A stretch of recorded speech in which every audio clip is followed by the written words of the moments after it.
So out of all the Star Wars prequels that came out, this was the one that felt the closest like a Star Wars movie.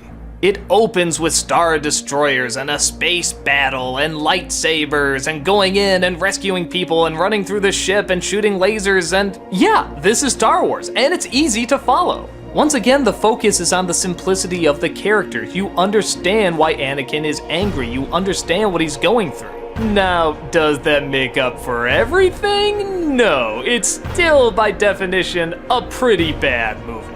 But this is the first time watching it where I said, you know what, I'm glad I saw a Star Wars prequel. There's just enough good things and insight and visuals that made me glad that I paid the money to go see it. It's a few years later and Anakin finds out that Amidala is pregnant. This is already big trouble, but it's going to be even bigger trouble when he has a vision showing that she's probably going to die at childbirth.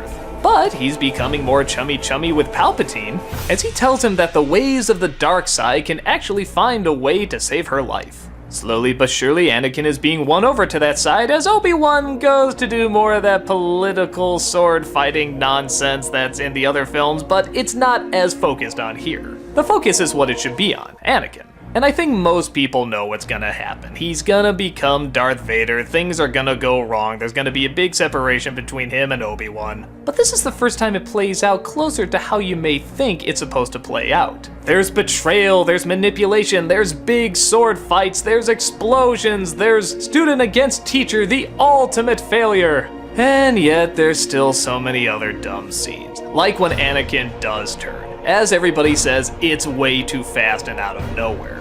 It's one thing to say you want to learn the dark side to save your loved one, but to kill so many people, to completely switch sides and kill young ones or younglings or whatever the hell they're called, it's completely out of nowhere and the acting's not strong enough to support it. But out of all of them, this is probably the most visual storytelling. You could watch this on mute, oh hell, I almost recommend it, and still get an idea of what's going on. It felt more like we're in the Star Wars universe, like it has a history. The scene at the opera where he's giving the backstory and the mythos, that's one of the best moments I've seen in any Star Wars movie. And everybody, whether they're doing a good job acting or not, look the part. Anakin looks amazing. This is what you would imagine a young, angry Darth Vader would look like. But yes, like I said before, I make fun of the moments you make fun of too. Darth Vader shouting, "No!" The stupid romantic dialogue that feels so forced. The plot threads that don't add up. I make fun of it all too. But at the very least, I finally got something that felt a little closer to what these prequels was supposed to be.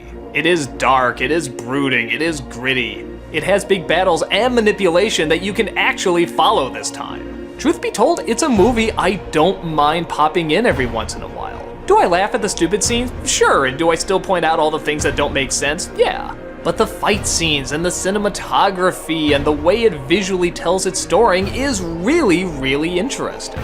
By no means perfect, I don't even really think you can say it's good, but it has good things in it, some of them the best out of any of the Star Wars movies, and it's hard for me not to recommend that. The first one's interesting to watch to see just how bad it can be, but you don't really need to see it in order to figure out what's going on here, and the second one is a complete forgettable mess. This is the first one where I felt like I actually learned a little something, or at least what the intention was. I didn't feel the emotions, but I felt the idea behind the emotions, if that makes sense.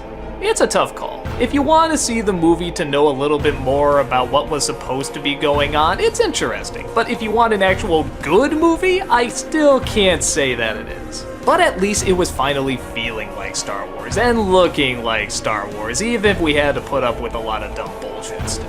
I think you can figure out if this is something you would benefit from or if it would just piss you off more.